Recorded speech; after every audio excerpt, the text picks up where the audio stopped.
आप सभी को मेरा सादर अभिवादन। जय श्री माता जी। मुझसे किसी ने, एक बहन ने पूछा, और वो सहयोग नहीं करती हैं, लेकिन यूट्यूब के द्वारा जो जहाँ तक ये बात पहुँची होगी, उन्होंने ये प्रश्न कर दिया, आदि शक्ति माँ कौन है?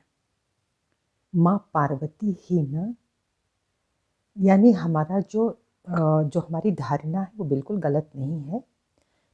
श्री माता जी की बात को थोड़ा सा हम इधर करके आगे चले, पिछले उसमें परिप्रेक्ष्य में, तो निश्चित ही माँ पार्वती ही आदि शक्ति है। कितने विभाजन है किसी चीज़ के, अब आपको ये समझना बहुत ज़रूरी है। जैसे कि जब आदि शक्ति सदाशिव के साथ जुड़ी हुई थी, और सदाशिव यानी जो सदा से ही है, जहाँ बराबर एक मौन है, और शिवत्व इसलिए है क्योंकि उनमें शक्ति है, वो बराबर घूम रहा है। तो श्री माता जी ने ही बताया हम लोगों को कि वह घूमते घूमते उन्होंने एक ऐसी पेरीफेरी बनाई जिससे उन्होंने अपनी शक्ति को थोड़ा सा अलग किया, जो इलेप्टिकल वे में चला गया। माँ आदि शक्ति वह है जो उनकी ही, जो सदा शिव की आदि ऊर्जा है, वही माँ आदि शक्ति है। नाम तो हमको देना ही पड़ेगा ना, जो आदि, जो शुरू से है, जो सदा से है, तो उसको हमने एक नाम दिया है। ठीक है, उसे कोई कुछ भी और शब्द दे सकता है। तो वह आदि शक्ति जब उनसे अलग हुई, तो उनको अलग इसलिए प्रभु ने किया कि उनकी इच्छा थी कि एक ब्रह्मांड की रचना हो। उनकी इच्छा थी कि वो अपने जितने उनकी जो शक्तियां हैं वो उनको देखें। तो ये प्रभु की इच्छा थी। दूसरा और कौन? तो जब उन्होंने आदि शक्ति को अपने से अलग किया, तो एक ओंकार की स्थिति आई, एक नाद आया जो बहुत भयंकर था, एक टंकार थी। माँ आदि शक्ति किस तरह से सृजन करती, तो ये उनकी उनकी अपनी, मैं सोच भी नहीं कह सकती कि उनकी कोई सोच है। वो क्या सोचे, हम तो उसके वहाँ तक पहुँच ही नहीं सकते।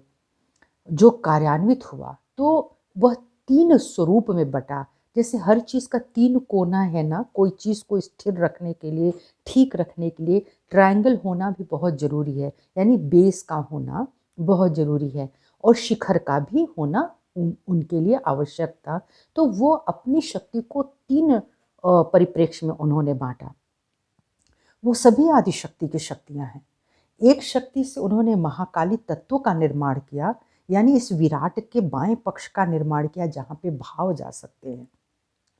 और दूसरे अपने परिप्रेक्ष्य उन्होंने वो सृजन शक्ति का निर्माण किया, जो आदि शक्ति की वह शक्ति जो पूरे ब्रह्मांड का सृजन करेगी, एक एक चीज का। उस विराट के अंग प्रत्यंग में जितने भी सृजन हुए हैं, वह शक्ति माँ सरस्वती शक्ति कहलाई। वह ज्ञान दें, विज्ञान दें, वह जो कुछ दें, चाहे आज कोई साइंटिस्ट बना हुआ है, कोई बहुत इंटेलेक्चुअल, वो सब माँ सरस्वती की ही कृपा से है। तो चूँकि उन्होंने वैसी मेहनत की, तो वो इस तरह की शक्ति से भर देती हैं। कोई बहुत भाव में रहता है, तो वो उसको वैसी शक्ति से भर देती हैं। और महालक्ष्मी पद पे उन्होंने लक्ष्मी जी का जो उन्होंने संचार, अपनी शक्ति डाली, लक्ष्मी जी का, वो आदि शक्ति हैं। अब आप इस पे ना कई लोग मतभेद पे आ जाते हैं। शिव की शक्ति ही आदि शक्ति है, ठीक। सदाशिव की शक्ति आदि शक्ति है। अब आदि शक्ति ने स्वयं को, मैंने अपने स्वरूप को 3 भाग में विभक्त कर दिया है। रहूंगी तो आदि शक्ति का स्वरूप, मैं उदाहरण दे रही हूँ, मैं रहूंगी तो मीरा ही। तो बायां पक्ष जो है मेरा, वो एक तरफ चला गया, एक ब्रह्मांड की जो रचना हुई, वो भावों की रचना हुई, ये विराट स्वरूप में चल रहा है। दूसरे से उन्होंने पूरी जो सृजन, जो क्रियान्वयन शक्ति है, जो करती रहे, एक सोच रही है, एक कर रही है, तो वह शक्ति सरस्वती शक्ति। और जो मध्य का पथ है, जहाँ पर मनुष्य अमीबा से उठ कर के एक एक उत्क्रांति को लेकर के आज मनुष्य की उस चेतना शक्ति में बैठा है कि आज हम आदि शक्ति पर बात कर सकते हैं। हम कर सकते नहीं हैं। जितना हमने जाना, जितना हमने समझा, जितनी परमेश्वरी ने खुद समझाने की जो मेहनत की है, और जो हम लोगों ने अपने ऊपर आत्मसात किया है, जितना भी, उसी पर खाली बात कर सकते हैं। तो ये तीनों आदि शक्ति हैं। अगर मैं कहूँ कि लक्ष्मी जी, तो कहें लक्ष्मी जी तो विष्णु जी की पत्नी है, वह आदि शक्ति कैसे हो सकती हैं? पार्वती जी वो तो शिव जी की पत्नी है, वह आदि शक्ति है, तो फिर विष्णु की पत्नी कैसे होंगी? फिर ब्रह्मदेव की जो कृपा में माँ सरस्वती की कृपा है, वह शक्ति कैसे? सब आदि शक्ति है। अब आदि शक्ति के विभिन्न विभिन्न पक्षों पे अवतरण हुए हैं।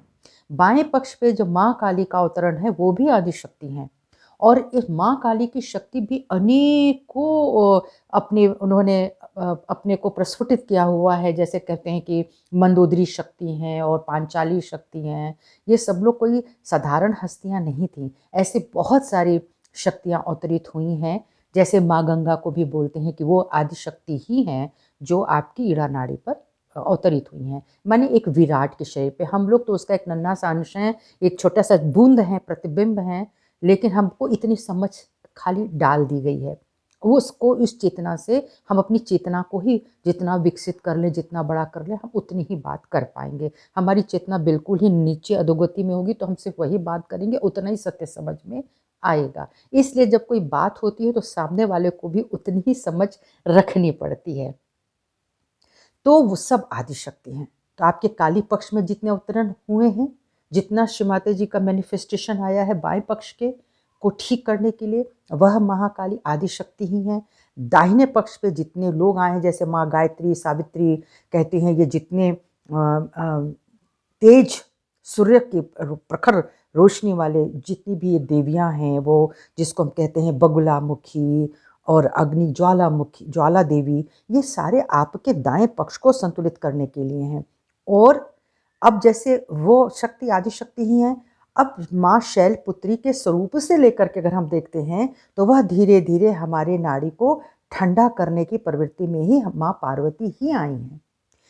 एक बहुत ठंडा है, एक बहुत गर्म है। तब उनका एक अवतरण आता है जो मनुष्य को मध्य की स्थिति में लाने की कोशिश करता है।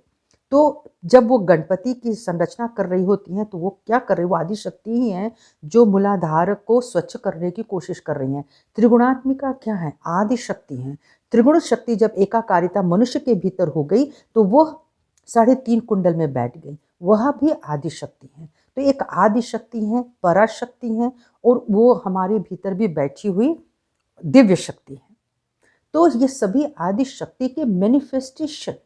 एक हथेली है, ये सारे मैनिफेस्टेशन है। अगर कुछ भी कट जाए तो मुट्ठी, अगर ये कट जाए यहाँ से तो मुट्ठी नहीं बांधी जा सकती है। तो एक देवी है, उनके सारे मैनिफेस्टेशन है। तो यह आदि शक्ति के स्वरूप है। चाहे आप माँ लक्ष्मी भी कह लें, माँ सरस्वती कह लें, माँ काली कह लें, मुझे ऐसा लगता है कि वो जो एक विडंबना मनुष्य के भीतर, बहुत लोगों के भीतर थी कि माँ आदि शक्ति कौन है। अब जैसे जैसे माता जी ने बताया कि माँ जो पद्मिनी जी थी, जो जिनको लोग सोचते थे कि वो इतने लोगों के साथ वो जौहर कर गई, 16,000 रानियों के वो जौहर करके जल गई, वो इतना आसान नहीं था। और सबको एक पक्ष में लाना आसान नहीं था। वह कोई शक्ति थी जिन्होंने सबको एकत्रित किया और अपनी पवित्रता को बचाने के लिए ये कार्य किया गया। आज कितने पवित्र बने बैठे हैं, कितनी लोग हैं विवाहित हैं, अविवाहित हैं, ये बहुत सोचने की बात है। कितनी स्त्रियां अपने को मानती हैं कि मैं पवित्र हूं। मैं शुरू में भी किसी वीडियो में मैंने बताया कि 2 तरह की चीजें होती हैं। एक किसी की पवित्रता को बाधित किया गया है, आपने एक बच्चे के साथ अपवित्र काम किया है, आपने किसी महिला के साथ जबरदस्ती की है, इसका मतलब ये नहीं कि वह स्त्री पवित्र है। लेकिन अगर कोई स्त्री स्वयं की इच्छा से ऐसा कर गई तो बिल्कुल भी पवित्र नहीं है। आज चाहे वो कितना भी अपने ऊपर भगवा कर ले, जितना भी वो कर ले, मैं तो कहती हूँ कुछ भी कर ले, कुछ भी पहन ले, लेकिन उसके अंदर जो मूलाधार चक्र बाधित हुआ है वह उसको बहुत जगह रोकेगा, बहुत जगह रोकेगा। इस तरह से जो शक्तियां हैं वह सब शक्तियां आदि शक्ति की शक्तियां हैं। तो रानी पद्मिनी भी इसी तरह से, जब सती प्रथा चली थी तो जो पहली सती आई थी उन्होंने अपने पवित्रता की रक्षा के लिए ही आत्मदाह, पति के शव के साथ अपने को दाह में डाला था, जिसके कारण सती प्रथा चल गई। प्रथा गलत थी, ये सती थी, ये स्वयं की शक्ति थी, ये आदि शक्ति के। तो आदि शक्ति के छोटे छोटे छोटे बहुत अवतरण हुए हमारे संसार में। माँ सीता आदि शक्ति थी, जबकि आप देखिए वो श्री लक्ष्मी थी। लक्ष्मी पथ पे निकल कर के वो राइट साइड में थी, मैंने वो सूर्यनाड़ी पर श्री राम जी का जो दाहिने हृदय पे उनका स्थान है, सूर्य नाड़ी पर स्थान है, तो उनकी पत्नी, उनकी जो शक्ति है वह दाहिनी नाड़ी पर आई। इसी तरह से भगवान श्री कृष्ण का बाईं नाड़ी पर प्रादुर्भाव है। बाईं नाड़ी पर उनकी जितनी जो शक्तियाँ आई उनकी, वह काली स्वरूपा में रहीं। तो इस तरह से आदि शक्ति का विवरण हम ले सकते हैं। और अब जो श्री माता जी आए हैं वह आदि शक्ति हैं, क्योंकि आदि शक्ति अपने उस स्वरूप में आई हैं जो जिसको हम कहते हैं पूर्ण माता का स्वरूप।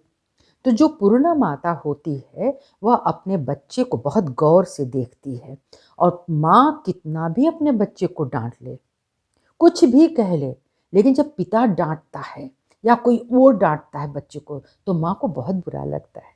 उसको भी लगता है कि ऐसी क्या कमी रह गई जो आज बच्चे को डांट पड़ रही है, क्योंकि माँ जो है बच्चे को स्वयं डांट रही है, फटकार रही है, दुलार रही है, सफाई रख रही है, पूरा उसका ध्यान रखती है, उसको क्या खाना है, क्या पीना है, सब कुछ। उसके बाद भी कोई उसको अगर डांट रहा है तो उसको चैलेंज आ जाता है कि मेरी परवरिश में, मेरी सोच में ऐसा क्या है जिसके कारण मेरे बच्चे को डांट पड़ रही है। कोई भी उसके बच्चे का अगर अपमान करता है तो माँ को बहुत बुरा लगता है।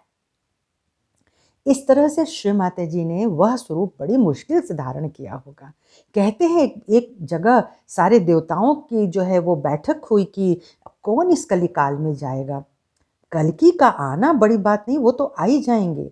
ये सारा जो सृष्टि जो विनाश पे खड़ी है और कब तक चलेगा भी तो बहुत समय है। तो उसमें कितने अपने को संभाल पाएंगे। बात जीवन मृत्यु की नहीं है, बात यह है कि हम अपनी आत्मा को कैसे बचाएं इस विनाश से। विनाश होना अलग बात है, शरीर छोड़ना एक अलग बात है।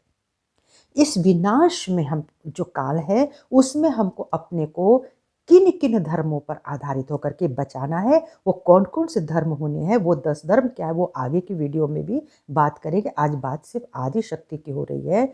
तो श्री माता जी जो आदि शक्ति का जो मूल स्वरूप था वह उतर करके उन्होंने अपने को एक मैनिफेस्ट किया, अपना एक, जिसको हम मैनिफेस्टेशन माने आपको हम अपने प्रभाव को दिखाने की कोशिश कर रहे हैं, प्रतिरूप बना रहे हैं। तो वह प्रतिरूप श्री माता जी का बन के तैयार हुआ।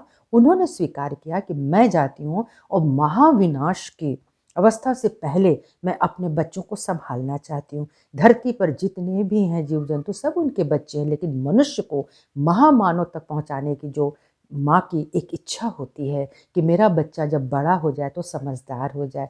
बच्चा तो मनुष्य तो बच्चा भी है ना, वो तो किशोर भी है ना, वह युवा भी है, वह प्रौढ़ भी है, वह वृद्ध भी है, वो फिर भी उनका बच्चा है। लेकिन एक बच्चा समझदार हो जाए वह माँ को बहुत अच्छा लगता है, समझदार बच्चा। तो माँ ने ये किया कि पहले मुझे मेरा कार्य करने दीजिए कि सब ऐसी आत्माएं नष्ट होकर के हाहाकार मच जाए, पूरे ब्रह्मांड में मृत आत्माएं भटकें, प्रेत योनि में भटकें, पिशाच बन के भटकें, राक्षस में भटकें। उससे बेहतर है कि मैं एक बार कोशिश करके देखती हूँ। अगर उनके भीतर की शक्ति का जागरण हो जाता है, वो अपने सहस्त्रार में स्थित हो जाते हैं, वह धर्म स्वरूप हो जाते हैं, स्वयं में ही मंदिर हो जाते हैं, तो माँ का कार्य सफल हो जाता है। श्री माता जी निर्मला देवी यह स्वरूप लेकर के धरती पर अवतरित हुई, वह भी आदि शक्ति। और रही बात भगवती और आदि शक्ति में भी अंतर बहुत लोग नहीं पहचान पाते। भगवती का मतलब होता है 6 भाग होते हैं देवी या देवता बनने के लिए, 6 भाग। जो इन 6 भागों को, 6 भाग को जीत लेता है वही भगवान। देखिए बहुत अच्छे अच्छे लोगों को कहते हैं भगवान आप बताएं मेरे साथ, है ना। आप किसी भी बड़े ऋषि मुनि के पास जाते हैं तो बोलते हैं भगवान। तो भगवान का मतलब क्या हुआ? भगवान का मतलब ये हुआ कि आप उस ईश्वर का ही प्रतिरूप नजर आ रहे हैं जिन्होंने अपने 6 विकारों को जीत लिया। आज जितने भी हम साधु सन्यासी देख रहे हैं, गौर करिएगा, जो षड्रिपु हैं क्या उन्होंने जीत लिए? मुझे तो दृष्टिगोचर जल्दी नहीं हो रहा है। वो षड्रिपु क्या है आपको पता है ना। तो जब वो षड्रिपु आप जीत नहीं लेंगे तब तक आप वो संत की धारणा में, भगवान की धारणा में कहाँ जाएंगे। तो भगवान का क्रोध, भगवान का प्यार, भगवान की संतुष्टि जिसको भी ये मिल गया वो भाग्यवान भगवान है। और जो स्त्री इस चीज को जीत जाती है वो भगवती है। भाग को जीत लेने वाली वह भगवती हैं, बट जाती है जो। तो 6 भागों के जो गुण हैं, अगर वो किसी स्त्री में आते हैं तो वो भगवती बन जाती है, और जो आदि ऊर्जा किसी के भीतर उतरी हुई है, जो अवतरित हुई है, वह आदि शक्ति है। तो इस धरती पर अनेकों बार आदि शक्ति अवतरित हुई हैं, और वो माँ पार्वती यानी जो सदाशिव की शक्ति से निकली, उसके बाद उनकी जो शक्तियां आई वह 3 भाग में विभक्त हुई, और उनको ही धारण करने के लिए ब्रह्मा विष्णु महेश आए। मुझे लगता है कि अब आप ये जिज्ञासा शांत हो गई होगी। सबको मेरा अभिवादन। जय श्री माता जी।